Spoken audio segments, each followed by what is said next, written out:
Calvary స్వరము నీ కొరకే. దావీదు పాపము చేసి వెంటనే లేవలా, పాపము చేసి వెంటనే ఒప్పుకోలా. మరి ఏం చేశాడు? పాపమును ఒప్పుకోవడానికి బదులుగా కప్పుకునే ప్రయత్నం చేశాడు. లేదా ఈరోజు ఈ వాక్యం వింటున్న వారిలో తప్పుడు పనులు చేసి, నీచమైన కార్యాలు చేసి, వాటిని ఒప్పుకోవడానికి బదులుగా కప్పుకునేవాళ్ళు, పైపెచ్చు మరొకడి మీద నెట్టేసేవాళ్ళు, మరొకడి మీద ఆ నెపాన్ని, ఆ పాపాన్ని మోపేవాళ్ళు లేరా? ఎప్పుడైతే బెత్షెబా, చాలా ప్రాముఖ్యమైన విషయాలు త్వరగా చెప్పేస్తాను, జాగ్రత్తగా వినండి. బెత్షెబా ఎప్పుడైతే నేను గర్భవతిని అని చెప్పి కబురు పెట్టిందో, వెంటనే దావీదు చేసిన పని ఏంటో తెలుసా? ఓహో, ఇప్పుడు బెత్షెబా ఒట్టి మనిషి కాదు, గర్భం ధరించింది. రేపో మాపో తన భర్త తిరిగి వస్తాడు, యుద్ధము నుంచి తిరిగి వస్తాడు. అప్పుడు బెత్షెబా ఒట్టి మనిషి కాదు. అదేమిటి వింటున్నారా? నేను గత 5-6 నెలలుగా యుద్ధానికి వెళ్ళాను, ఇప్పుడు నువ్వు నెల తప్పావు, ఇప్పుడు నువ్వు గర్భవతి అంటున్నావు. బెత్షెబా, నిజం చెప్పు, ఎవడో నీతో పాపం చేసిన వాడు అని ఖచ్చితంగా అడుగుతాడు, అడగడా? ఏమండి, భర్త ఊర్లో లేడండి, దేశాంతరం పోయాడండి, భార్య గర్భము ధరించిందండి, భర్త తిరిగి వస్తే అడగడా? ఆమెను పట్టుకుని అడగడా? ఖచ్చితంగా అడుగుతాడు. బెత్షెబా, ఎవడు నీతో పాపం చేసిన వాడు, ఎవరితో నువ్వు పాపం చేసావు అడగడా? ఖచ్చితంగా అడుగుతాడు. అప్పుడు బెత్షెబా చెప్పదా? అయ్యా, నువ్వు అనుకుంటున్నావు, మనం అందరం అనుకున్నావు రాజు అయిన దావీదు మంచోడు అని చెప్పి. రాజు అయిన దావీదు మంచోడు కాదు. నువ్వు యుద్ధానికి వెళ్ళినప్పుడు, నేను ఒంటరిగా ఉన్నప్పుడు నాకు కబురు పెట్టి నా జీవితాన్ని నాశనం చేశాడు అని ఏడుపు ముఖం పెట్టదా? అలా ఏడుపు ముఖం పెట్టినప్పుడు ఈ ఊరియా అనగా బెత్షెబా భర్త వెళ్ళి రాజు దగ్గరకు వెళ్ళి, రాజా, ఎంత పాపిష్టివాడివి నువ్వు, నమ్మకంగా నేను యుద్ధానికి వెళ్ళి నీ తరఫున, రాజ్యం తరఫున ప్రాణాలకు తెగించి యుద్ధం చేస్తూ ఉంటే నువ్వు నా భార్యను పాడు చేస్తావా? నువ్వు ఏ మనిషివి నువ్వు? పైకేమో భక్తిపరుడువు, పైకేమో మంచి రాజువు, పైకేమో ఆత్మీయుడువు, ఇంటి దగ్గర ఉండి చేసే దుర్మార్గమైన పనులు ఇవా? చూడు, నీ సంగతి ఊరంతా చెప్తాను అని అంటే, దావీదు పని ఏం కావాలో చెప్పండి? దావీదు పని ఏం కావాలి? దావీదు ఇప్పుడు చెయ్యకూడని పనులు చేయడానికి తెగిస్తున్నాడు. ఈ వార్త కాస్త బయటకు వస్తే ఇంకేమైనా ఉందా? నా పరువు ఏం కావాలి? నా గురించి నలుగురు ఏమనుకోవాలి? ఇప్పుడు నేను ఏం చేయాలి? ఏం చేయాలంటే, నేను చేసిన ఈ పాపము నేను చేసినట్టుగా కాకుండా మరొకడి మీదకు తోసేస్తే పోలా? వెంటనే యుద్ధం చేస్తున్న ఊరియాని పిలిపించాడు. యుద్ధములో ముమ్మరముగా యుద్ధము చేస్తున్న బెత్షెబా భర్తను పిలిపిస్తే భర్త అయిన ఊరియా వచ్చేశాడు. రాజా, పిలిపించారంట. ఏమిటి? యుద్ధము ఎలా జరుగుతుంది? బాగా జరుగుతుంది. సైన్యాధిపతి అని యోవాబు ఎలా ఉన్నాడు? బాగున్నాడు. సరే, దూర ప్రయాణం చేసి వచ్చావుగా, ఇంటికి వెళ్ళి రెస్ట్ తీసుకో, నీ ఇంటికి వెళ్ళు అని అంటే ఊరియాకి ఏం అర్థం కాల. యుద్ధము చేసేవాడిని పిలిపించి ఇంటికి వెళ్ళమంటాడేమిటి? ఇంటికి వెళ్ళే సమయం కాదే, నా భార్యతో ఉండే సమయం కాదే, ఇంటికి వెళ్ళకుండా రాజనగరి ద్వారపాలకులు పడుకునే చోటే పడుకున్నాడు. ఆ వార్త కాస్త దావీదుకు తెలిసింది. అతడు ఇంటికి వెళ్ళలా. ఎంత మంచివాడండి. ఏమన్నాడో తెలుసా మీకు? చూద్దాం రండి. 2 సమూయేలు 11వ అధ్యాయము 10వ వచనం నుంచి చదువుతున్నాను. ఊరియా తన ఇంటికి పోలేదని మాట దావీదునకు వినబడినప్పుడు దావీదు ఊరియాను పిలిపించి, నీవు ప్రయాణము చేసి వచ్చితివి కదా, ఇంటికి వెళ్ళకపోతివేమని అడుగగా, ఊరియా, మందసమును ఇశ్రాయేలు వారును యూదా వారును గుడారంలో నివసించుచుండగను, నా అధిపతియగు యోవాబును నా ఏలినవాడవగు నీ సేవకులను బయట దండులో ఉండగను, భోజన పానములు చేయుటకును నా భార్య యొద్ద పరుండుటకును నేను ఇంటికి పోదునా? నీ తోడు, నీ ప్రాణము తోడు నేను అలాగు చేయువాడును కాదు, నేను అలాంటి వాడిని కాదు. యుద్ధము జరుగుతుంది, తోటి సైనికులు ప్రాణాలకు తెగించి యుద్ధం చేస్తూ ఉంటే యుద్ధం చేయకుండా మానేసి ఇంటి దగ్గర భార్య దగ్గర పడుండేవాడిని నేను అలాంటి వాడిని కాదు. నేను అనుకుంటాను, నేను అలాంటి వాడిని కాదు అన్నప్పుడు దావీదుకి నేను నీలాంటి వాడిని కాదు అని వినిపించిందేమో. అంతేగా మరి మేమందరం యుద్ధం చేస్తూ ఉంటే నువ్వేమి ఇంట్లో కూర్చున్నావు, ఇంట్లో కూర్చుని సుఖభోగాలు అనుభవిస్తున్నావు, నేను నీలాంటి వాడిని కాదు అని వినిపించిందేమో. ఎంత రోషం గలవాడండి ఊరియా, ఎంత నమ్మకమైన వాడండి ఊరియా. అవునా, సరేలే, సరే నువ్వు వెళ్ళు అని చెప్పి నెక్స్ట్ డే మళ్ళీ పిలిపించాడు. మళ్ళీ పిలిపించదా భోంచేద్దుగాని రా. సైనికుడికి రాజుకి ఏమిటండి పొత్తు? రాజు పిలిపించి రా భోంచేద్దాం రా అడుగుతున్నా. రాజు సైనికుని పిలిపించి భోజనం కూర్చుంటాడా? కూర్చోడు. ఎందుకంటే అంత ఎక్స్ట్రా ప్రేమ. వింటున్నారా? ఎందుకంటే దావీదుకు అంత ఎక్స్ట్రా ప్రేమ. దాని వెనుక ఒక పన్నాగం ఉంది. సహోదరులు జాగ్రత్తగా వినండి. అమ్మా సిస్టర్సు జాగ్రత్తగా వినండి. బ్రదర్సు జాగ్రత్తగా వినండి. ఉద్యోగం చేసే చోట నా ప్రియ చెల్లెళ్ళు, సహోదరిలో ఎవడైనా మీ పట్ల ఎక్స్ట్రా ప్రేమ చూపిస్తున్నాడా? సిస్టర్ భోజనం తెచ్చుకున్నారా? వాడికెందుకు? నువ్వు భోజనం తెచ్చుకున్నావో తెచ్చుకోలేదో వాడికెందుకు? చెప్పండి మేడం, మీరు ఒకవేళ భోజనం తెచ్చుకోకపోతే నా క్యారేజీ ఉందిగా, వాడి క్యారేజీ నీకెందుకు? వింటున్నారా? ఎవరైనా సహోదరి ఉద్యోగం చేసే చోట, సార్ మీరు ఈరోజు భోజనం తెచ్చుకున్నారా? లేదు, ఈరోజు నాకు కొంచెం టైము కుదరక నేను ఇంటికాడ నుంచి. పర్వాలా, మీకు చేపల కూర ఇష్టమని నేనే తీసుకొచ్చా. ఆమెకైనా తెలుస్తుంది చేపల కూర ఆయనకి ఇష్టమని చెప్పి. ఈమె గారి భర్తకు ఏ కూర ఇష్టమో ఈమె తెలియదు. నా మాట మీకు అర్థమైందా? భర్తకు ఏ కూర ఇష్టమో ఈమెకు తెలియదు, కానీ ఆయనకి మాత్రం చేపల కూర ఇష్టం అంట. ఆయనకి మాత్రం మాంసం కూర ఇష్టం అంట. ఉప్పు చేపలు ఇష్టమని నేను తీసుకొచ్చా. జాగ్రత్త. ఏ స్త్రీ అయినా ఏ పురుషుడైనా నీ పట్ల అధికమైన శ్రద్ధ చూపిస్తే దాని వెనకాల ఏదో ఉంది, తేడా మనసు. చెల్లెళ్ళు, తమ్ముళ్ళు వినండి. కాలేజీలో చదువుకుంటున్నప్పుడు ఎవరైనా ఒక అమ్మాయి వచ్చి నీకేమైనా లెక్కలు చెప్పమంటావా అని అడిగింది అనుకోండి, నిజమే నన్ను లెక్కల్లో చాలా చెప్పు అనమాకండి. ఎవడైనా అబ్బాయి వచ్చి ఇంటి దగ్గర దాకా డ్రాప్ చేయమంటావా, ఎంతసేపు నడుస్తావు అని అంటే, అబ్బాయి ఎంత మంచోడు, మా అన్న కూడా ఎప్పుడు ఇలా అనలేదు అనుకోమాకండి. కొంతమంది అమాయకురాలు ఇలాగ ఉంటారు. మేడం మీరు భోంచేశారా? పనికి మాలోడు, మా ఆయన కూడా ఎప్పుడు ఇంత ప్రేమగా మాట్లాడలా. పనికి మాలను ఎప్పుడు కూడా కనీసం భోంచేశావే అని అడగల. ఈయనకి ఎంత ప్రేమ నేనంటే, ఇలాంటి వాడు నాకు మొగుడుగా దొరికితే ఎంత బాగుండేద్దో. అవునా తల్లి? నీ మొగుడుకు తెలుసు కదా నువ్వు ఎలాంటి దానివో, అందుకే అడగడు. నువ్వు భోజనం చేసావా చేయలేదా అని చెప్పి. నీ భర్తకు తెలుసు కదా, లేక నీ భార్యకు తెలుసు కదా నువ్వు ఎలాంటి వాడివో, అందుకే నీకు కావలసిన రుచికరమైన ఆహారం ఆమె చేసి పెట్టదు. వినండి. ఒక రోజట ఒక కోడినట పక్కవాడు కొనుక్కున్నాడట. పక్కింటోడు కోడి కొనుక్కొని పొద్దున మేత వేస్తున్నాడు, మధ్యాహ్నం మేత వేస్తున్నాడు, సాయంత్రం మేత వేస్తున్నాడు. వారానికి వచ్చి బరువు చూసుకుంటున్నాడు. అప్పుడు ఈ కోడి అనుకుంటుంది, మా పాత ఓనర్ కంటే ఈ కొత్త ఓనర్ ఎంత మంచోడు. పొద్దున్న మేత వేస్తున్నాడు, మధ్యాహ్నం మేత వేస్తున్నాడు, సాయంత్రం మేత వేస్తున్నాడు. ఎంత ప్రేమ కురిపిస్తున్నాడో, ఎంత మంచోడో ఈ కొత్తోడు. ఎందుకు మేత వేస్తున్నాడు, ఎందుకు బరువు తోస్తున్నాడు? పండగ రాబోతుంది. ఆ విషయం కాస్త ఈ కోడికి తెలియక ఎంత మంచోడో ప్రేమ చూపిస్తున్నాడు. ఉన్నాడా ఎవడైనా నీ జీవితంతో ఆటలాడడానికి నీ పట్ల అధికమైన ప్రేమ చూపించేవాడు? సహోదరులు జాగ్రత్త.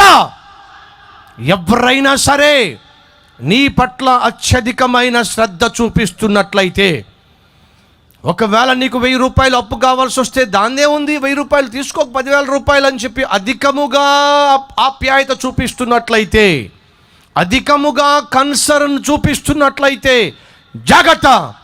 అలా అధికముగా అనవసరముగా అభిమానాన్ని, ప్రేమను వలగబోసే వాళ్ళ విషయంలో జాగ్రత్త.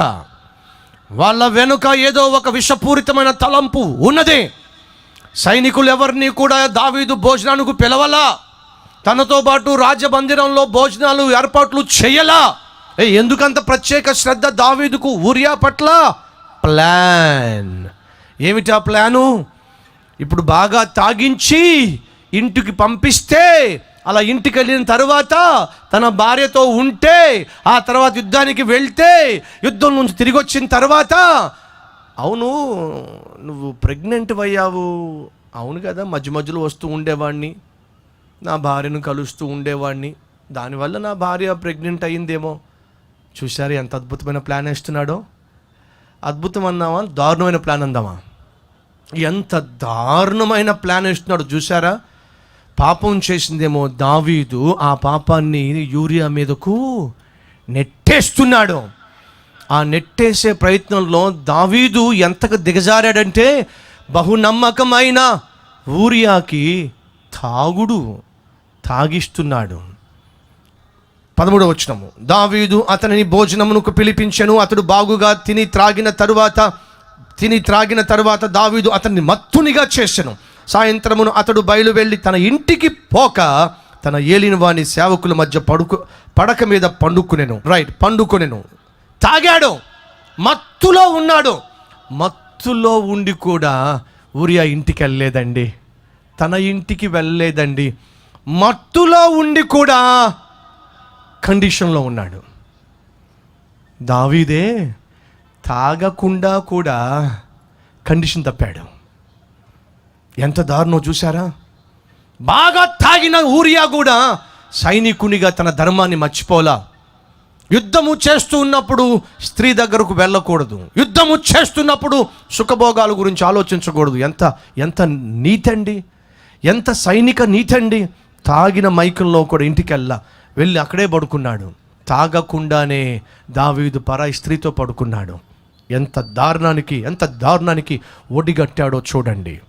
ఈరోజు ఈ మాటలు వింటున్నా నా ప్రియ సహోదరి, నా ప్రియ సహోదరుడా, ఒక ఆత్మీయుడు తప్పు చేసినప్పుడు ఆ తప్పును తాను ఒప్పుకోకుండా వేరే వాళ్ళ మీదకు నెట్టే ప్రయత్నం చేస్తే ఎంత దారుణమో అర్థమైపోయింది దావీదుకు. ఊరియా లొంగేలా లేడు. రేపో మాపో ఈ విషయం కాస్త ఊరియాకు తెలుస్తుంది. రేపో మాపో ఈ విషయం ఊరియాకు తెలిస్తే నా దగ్గరకు వస్తాడు, వచ్చి అడుగుతాడు, దావీదు నేను లేని సమయంలో నా భార్య జీవితంతో ఆటలాడతావా, నీ సంగతి చూస్తానాగు. రేపో మాపో దావీదు యొక్క బ్రతుకు బజారును పడబోతుంది. రేపో మాపో 10 మందికి దావీదు ఏ పాపిష్టి పని చేశాడో అది కాస్త బయటకు తెలియబోతుంది. ఈరోజు ఈ మాటలు వింటున్న నా ప్రియ సహోదరి, నా ప్రియ సహోదరు, దయచేసి గమనించు. అతిక్రమములు దాచిపెట్టువాడు వర్ధిల్లడు గాని వాటిని ఒప్పుకొని విడిచిపెట్టువాడు కనికరం పొందుతాడని బైబిల్ సెలవిస్తూ ఉంటే, తాను చేసిన అతిక్రమమును, తాను చేసిన పాపాన్ని ఒప్పుకోవడానికి బదులుగా కప్పుకునే ప్రయత్నం చేస్తున్నాడు. రెండో వైపు మరొక వ్యక్తి మీదకు నెట్టే ప్రయత్నం చేశాడు. ఆఖరికి ఎంతకు తెగించాడో తెలుసా? పరిస్థితి చేజారిపోయేలా ఉంది. నా బ్రతుకు కాస్త బయటపడేలా ఉంది. నేను చేసిన పాపం కాస్త బయటకు తెలిసేలాగుంది. అయితే ఇప్పుడు నేనేం చేయాలి? రేపో మాపో ఊరియా వచ్చి నన్ను అడుగుతాడు, నన్ను ఎదిరిస్తాడు, నిలదీస్తాడు. ఎందుకు ఇంత పాపిష్టి పని చేశావు అని కడిగేస్తాడు. ఓ పని చేస్తే ఏమిటి? నన్ను నిలదీసే, నన్ను అడిగే, నన్ను ప్రశ్నించే, ఎందుకింత పాపిష్టి పని చేశావు అని అడిగే వాడినే లేకుండా చేసేస్తే, అసలు వీడినే చంపేస్తే గొడవ వదిలిపోతుందిగా. అయ్యయ్యయ్యయ్యో, దావీదే ఇప్పుడు ఒక మాస్టర్ ప్లాన్ వేశాడు. ఏమిటి? అసలు నన్ను ఎందుకు అనవసరంగా నేను భయపడాలి? అసలు నన్ను అడిగేవాడినే లేకుండా చేసేస్తే. ఎంతమంది భర్తలు చేసే పాపిష్టి పనులు భార్యలు చూసి తట్టుకోలేక, ఇదిగో నీ బ్రతుకు బయట పెడతానాగు, నువ్వు ఎన్ని నీచమైన కార్యాలు చేస్తున్నావో మీ నాన్నకు చెప్తానాగు, మీ అమ్మకు చెప్తానాగు, పెద్దవాళ్ళని పిలిపిస్తానాగు అని చెప్పి అంటూ ఉంటే ఎంతమంది భర్తలు ఎక్కడ తమ బ్రతుకులు బయటపడతాయి అని చెప్పి భార్యలను ఏదో ఒక నెపము మీద ఇంట్లోంచి బయటకు గంటి వేసేవాళ్ళు, తాము చేసిన పాపిష్టి పనులు బయట పెడతారని చెప్పేసి విడాకులు ఇస్తామని బెదిరించేవాళ్ళు. ఓహో, నా బ్రతుకు బయట పెడితే నిన్ను ఇంట్లో నుంచి బయట పెడతానే, అప్పుడు చూస్తాను నీకు ఎవడు దిక్కొస్తాడో. బెదిరించేటటువంటి దుర్మార్గమైన భర్తలు లేరా? ఈరోజు ఏ భర్త అయితే భార్యను బెదిరిస్తున్నాడో, ఏ భార్య అయితే భర్తను బెదిరిస్తుందో, బెదిరింపులతో కాపురాలు చేస్తున్నారో, వినండి, మీరు దుర్మార్గులు, సైతాను సంబంధులు. కుటుంబాన్ని ఆత్మీయతతో కట్టుకోవాల్సిన దానికి బదులుగా, ప్రార్థనతో కట్టుకోవాల్సిన దానికి బదులుగా, ఒకరిని ఒకరు అర్థం చేసుకొని ఆప్యాయతలను పంచుకోవడానికి బదులుగా ఒకరినొకరు బెదిరించుకుంటారా? మాటకు ముందు విడాకులు ఇస్తానని బెదిరిస్తావా? మాటకు ముందు 498 పోలీస్ కేసు పెడతానని బెదిరిస్తావా? బెదిరింపులతో ఎంతకాలం కాపురం చేస్తావు? ఎదిరించి ఎంతకాలం కాపురం చేస్తావు? ఇంట్లోంచి బయట గెంటేస్తాను, విడాకులు ఇచ్చేస్తాను, వదిలేస్తాను, బెదిరించి ఎంతకాలం కాపురం చేస్తావు? వినండి, దావీదు ఎంతగా తెగించాడంటే లాభం లేదు. కట్ చేస్తే పోద్దిగా, పూర్తిగా తెగతెంపులు చేసేస్తే పోద్దిగా, ఈ మనిషే లేకుండా చేస్తే పోద్దిగా. ఎందుకని నా పాపం బయటపడినప్పుడు అందరూ తెలియాలి. ఆ మధ్య పేపర్లో మీరు చదివారా? భర్త ఇంట్లో లేడు, పరాయి పురుషుడి ఇంటికి వచ్చాడు, పాపిష్టి పనులకు ఆ స్త్రీ అలవాటు పడిపోయింది. అది కాస్త కుమార్తె చూసింది. ఏం చేస్తుందో తెలుసా మీకు? ఆ తల్లి, ఆ కుమార్తె ఎక్కడ తన భర్తకు తాను చూసిన దాన్ని చెప్పేస్తుందేమోనని చెప్పి తన ప్రియుడితో కలిసి తన సొంత కూతుర్నే పీక పిసికి చంపి పడేసిందండి. ఎంత దౌర్భాగ్యం, ఎంత దారుణం! ఒక వ్యక్తి పాపానికి బానిస అయినప్పుడు, పాపానికి లొంగిపోయినప్పుడు, పాపము ఉచ్చులో కూరుకుపోయినప్పుడు, బందీ అయిపోయినప్పుడు, ఆ పాపములోంచి బయటపడేటటువంటి ప్రయత్నము చేయనప్పుడు ఎంతకైనా తెగిస్తాడు, ఎంతకైనా దిగజారుతాడు. అందుకే ఈ రాత్రి నువ్వు వాక్యం వింటున్న సహోదరా, పాపిష్టి పనులు చేస్తున్నావు, నీచమైన కార్యాలు చేస్తున్నావు, నీ శరీరాన్ని అపవిత్రపరుచుకుంటున్నావు, నీ కళ్ళను అపవిత్రపరుచుకుంటున్నావు, నీ తలంపులను అపవిత్రపరుచుకుంటున్నావు, డబ్బులను నీచమైన వాటి కోసం వాడుతున్నావు, నీ భార్యను, నీ భర్తను, నీ తల్లిని, నీ తండ్రిని దగా చేస్తున్నావు.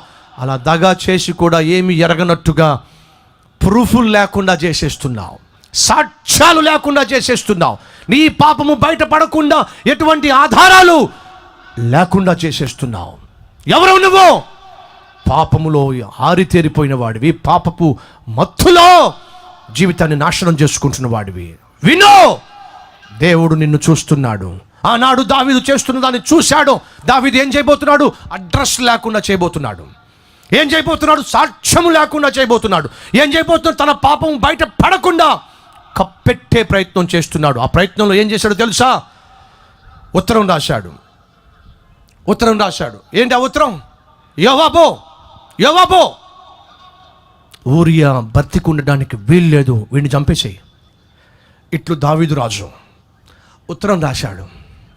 ఊరియాను పిలిచి, ఊరియా ఇట్రా, రాజా చెప్పండి, ఈ ఉత్తరం తీసుకో. ఏమిటి రాజా? ఇది తీసుకెళ్ళి యోవాబుకి ఇవ్వు. అలాగే రాజా.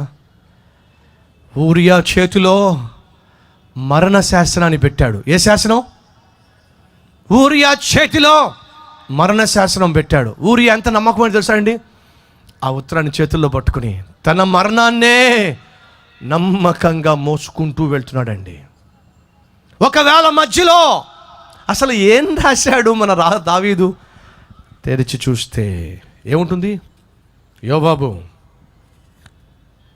ఊరియా బ్రతకడానికి వీల్లేదు, వీడిని చంపేసి. ఓరి దావీదు, నమ్మకంగా జీవించే నేను, యథార్థంగా జీవించే నేను ఏ పాపిష్టి పని చేశానని నన్ను పొట్టన పెట్టుకోబోతున్నావు, నన్ను చంపబోతున్నావు అని అడిగేవాడా లేదా? కానీ తన చేతిలో మరణ శాసనం ఉన్నా సరే పొరుగువాని ఉత్తరము చదవకూడదు, పొరుగువాని లేఖ చూడకూడదు అనేటటువంటి సంస్కారము కలిగినటువంటి ఆ ఊరియా ఉత్తరం చదవలా. మనం ఉన్నాం ఎందుకు? ఎవరికైనా ఉత్తరం వస్తే వాళ్లకు చేరే లోపటే మనం చదవాల్సిందే. అడుగుతున్నా, మనలో ఎంతమంది పరాయి వాళ్ళ ఉత్తరాలు, పరాయి వాళ్ళ డైరీలు, పరాయి వాళ్ళ సెల్ ఫోన్లో వచ్చే ఎస్ఎంఎస్లు, ఏ ఎస్ఎంఎస్లు వచ్చినాయో, ఏ ఈమెయిల్లు వచ్చినాయో, ఏ ఉత్తరం వచ్చిందో? అవునా? ఇది పాపిష్టి బుద్ధి. వేరే వాళ్ళ ఉత్తరాలు చదవమాకండి, వేరే వాళ్ళ సెల్ ఫోన్లు చెక్ చేసి వాళ్ళకు వచ్చే మెసేజ్లు చూడమాకండి. అది మంచి బుద్ధి కాదో. ఊరియా ఎంత మంచివాడంటే ఆ ఉత్తరం తీసుకెళ్ళి యోవాబు చేతిలో పెట్టాడు. జాగ్రత్తగా వినాలి, చాలా విలువైన విషయాలు మీతో పంచుకుంటున్నా. యోవాబు ఉత్తరం తీశాడు. యోవాబు, ఊరియా బ్రతకడానికి వీల్లేదు, ఊరియాని చంపేసేయి. యోవాబు ఆ ఉత్తరం చదివినప్పుడు తనకు చాలా ప్రశ్నలు వచ్చినాయి. ఏమిటి? దావీదు కూనీకోరుగాడే, దావీదు హంతకుడు కాదే, ఎప్పుడు ఇలాంటి పాపిష్టి పని చేయలేదే, ఏదో అక్కడ జరుగుతుంది. నెంబర్ 1, యుద్ధానికి వచ్చే దావీదు యుద్ధానికి రాలా. నెంబర్ 2, యుద్ధము చేసే ఊరియాని పిలిపించాడు. నెంబర్ 3, ఊరియాకు అందమైన భార్య ఉంది. నెంబర్ 4, దావీదు భవనానికే పక్కన ఊరియా కూడా ఉంటుంది. నెంబర్ 6, ఊరియాను చంపేసేయి. యోవాబు బచ్చాగాడేమీ కాదు, విషయాన్ని కనిపెట్టలేకపోవడానికి. అది చదివిన వెంటనే యూరియాకు అర్థమైంది, అక్కడ ఏదో దావీదు వెలగబెడుతున్నాడు, అక్కడ ఏదో దావీదు కూడని పని కాని పని ఏదో చేస్తున్నాడు. లేకపోతే నమ్మకమైన ఊరియాని చంపేయమంటాడే. కానీ దావీదు చెప్పాడుగా, యోవాబు చాలా తెలివైన వాడు, నీతిమంతుడు మాత్రం కాడు. దావీదు చెప్పినట్టుగానే యోవాబు ఊరియాను చంపేశాడు. వినండి సేవకులు, వినండి సహోదరి సహోదరులు. ఆత్మీయ జీవితంలో, సేవా జీవితంలో, ఉద్యోగాల్లో, ఉన్నతమైన పదవులలో మనం ఉన్నప్పుడు మన కింద ఉన్న వాళ్ళను మనం చేసే పాపిష్టి పనులలో వారికి కూడా పాలిభాగస్తులను చేస్తే, మన పాపిష్టి పనులు నెరవేర్చుకోవడానికి మన కింద ఉన్న వారిని ఉపయోగించుకుంటే, సేవలో ఉంటూనే కూడా మనతో ఉన్న వారిని మనము చేసే తప్పుడు పనులకు ఉపయోగించుకుంటే, ఒకరోజు ఏం జరుగుతుందో తెలుసా? అదే ఉపయోగపడిన వ్యక్తి నీ పక్కలో బల్లంగా మారతాడు. ఎందుకని? పాస్టర్ గారు మీరు చేస్తే తప్పు కాదు, కానీ నేను చేస్తే తప్పు వచ్చిందా? ఊరుకోండి పాస్టర్ గారు, మీ పని మీరు చూసుకోండి, నా పని నేను. తప్పయ్యా, సేవలో ఇలా ఉంటూ నువ్వు ఇలా చేయడం తప్పయ్యా. మరి ఆ రోజు మీరు చేసింది ఏంటో అది తప్పు కాదా? తల్లులు తండ్రులు వినండి, మీ పిల్లల ఎదుట యథార్థంగాను నీతిగాను పవిత్రంగాను ఆత్మీయంగాను ఉండకపోతే, నీవు తండ్రిగా నీ కొడుక్కి ఒరే అలా మాట్లాడకూడదురా, మరి నాన్న నువ్వు మాట్లాడేదేంటో, ఒరే అలా బూతులు రాకూడదురా, మరి నాన్న నువ్వు మమ్మీని తిట్టినప్పుడల్లా బూతులు తిడతావు, మరి నువ్వు తిట్టేదేంటో, ఒరే ఏమిట్రా నన్ను అలా ఎదిరిస్తున్నావు అని తల్లి నీ కొడుకునంటే వాడంటాడు, మరి నువ్వెందుకో డాడీని ఎదిరిస్తావు? మమ్మీ ముందు నీ ఏడుపు నువ్వు వేడు, డాడీ ముందు నువ్వు సరిగా ఉండు డాడీ, అప్పుడు మమ్మల్ని సరిచేయి డాడీ. అర్థమవుతుందా తండ్రులు తల్లులో? మనం సరిగా ఉండకుండా మన బిడ్డలను సరిచేసే ప్రయత్నం చేస్తే వాళ్ళు నవ్వుతారు, నీ మీద వేలు చూపించి మరీ చెప్తారు, ముందు నువ్వు సరిగా ఉండవు డాడీ, ముందు నువ్వు సరిగా ఉండు. ఏరా ఇంటికి ఆలస్యంగా వస్తున్నావే, వేలాపాల లేకుండా వస్తున్నావే, ఏం డాడీ నువ్వు తాగొస్తే లేదా, నువ్వు తిరిగి వస్తే లేదా, నేను తాగొస్తే వచ్చిందా కష్టం అని నిన్ను అడిగే పరిస్థితి తెచ్చుకోబాకు. తల్లి నీ కూతురు నిన్ను చూసి ఏమా అలా అరుస్తున్నావు, ఏమే అలా కేకలేస్తున్నావు, ఎందుకు అలా బరి తెగించి మాట్లాడుతున్నావు అని అంటే, నీ కూతురు నిన్ను చూసి ఏమ్మా నువ్వు అరుస్తావు కదా ఇంట్లో, నువ్వు కరుస్తావు కదా ఇంట్లో, నువ్వు ఇంటిని పీకి పందిరేస్తావు కదా, నువ్వెందుకమ్మా నాకు చెప్తావు, ముందు నీ నోరు సరి చేసుకో అని చెప్పించుకునే స్థితికి రాకండి.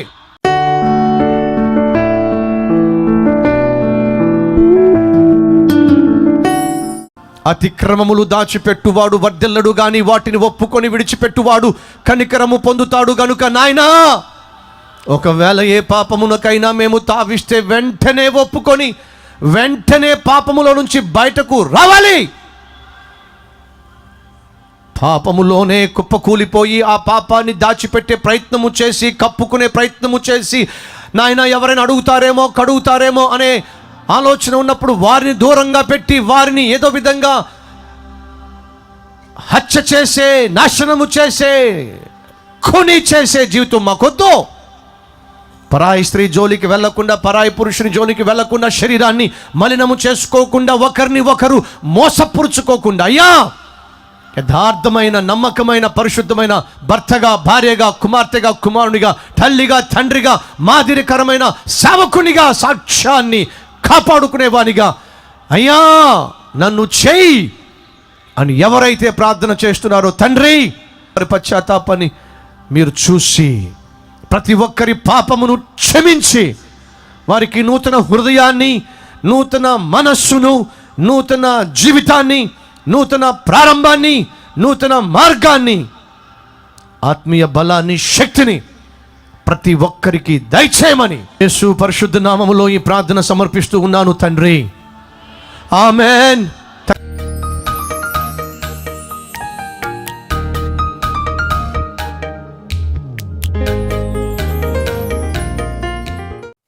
ప్రతిరోజు త్రాగుతూ వ్యభిచారం చేస్తూ బహుభయంకరంగా జీవించేవాణ్ణి. ఒకరోజు కల్వరీశ్వరం చూశాను.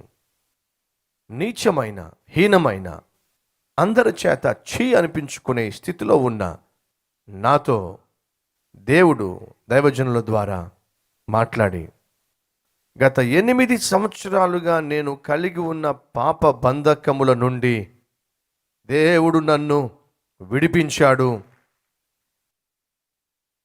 ఇప్పుడు మేము కుటుంబ సమేతముగా మందిరానికి వస్తున్నాం. ఎంత మంచివాడండి మన దేవుడు. ఆ దేవుని వాక్యంలో ఎంత శక్తి ఉందండి. ప్రతిరోజు త్రాగుబోతుగా ఉన్నాడు, వ్యభిచారం చేస్తూ ఉన్నాడు, బహుభయంకరంగా జీవించేవాడు, అందరి చేత ఛీ అనిపించుకున్నవాడు, పాడైపోయి 8 సంవత్సరాలుగా ప్రతి విధమైన పాప బంధకంలో బానిస అయిపోయినవాడు. అటువంటి జీవితం జీవిస్తున్న వ్యక్తిని చెప్పండి, ఎవరు మార్చగలరు? ఒక అలవాటు కాదు, ఎన్నో అలవాట్లు, అనేక పాపముల చేత బంధించబడినవాడు. ఏం చేస్తే మారతాడు? ఎవరు చెప్తే మారతాడు? 8 సంవత్సరాలుగా పాప బంధకాల్లో పడిపోయినవాడు. దయచేసి గమనించండి. ఒక పాపములో జీవించేవాడు, ఒక అలవాటుకు బానిస అయిపోయినవాడు, ఒక గోతిలో పడిపోయిన వాడితో సమానం. గోతిలో పడిపోయిన వాడు ఏం చేస్తే పైకి వస్తాడు చెప్పండి? ఏం చేసినా పైకి రాలేడు.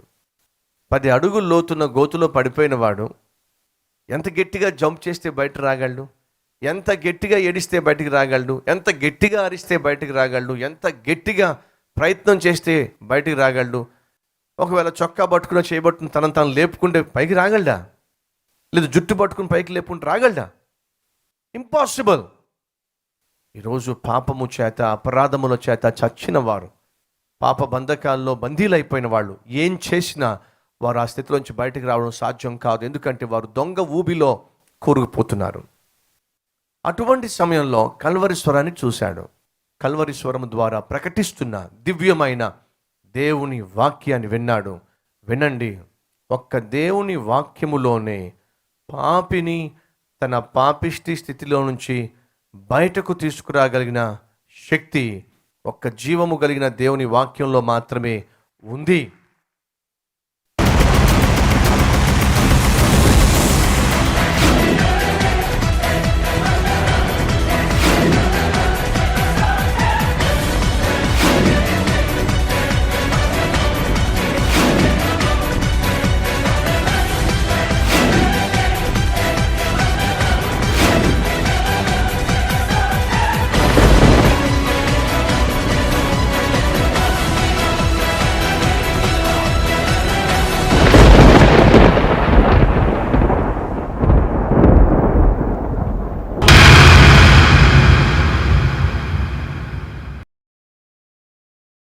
Address Calvary, Post Box number 30, Kokatpalli, Hyderabad 72.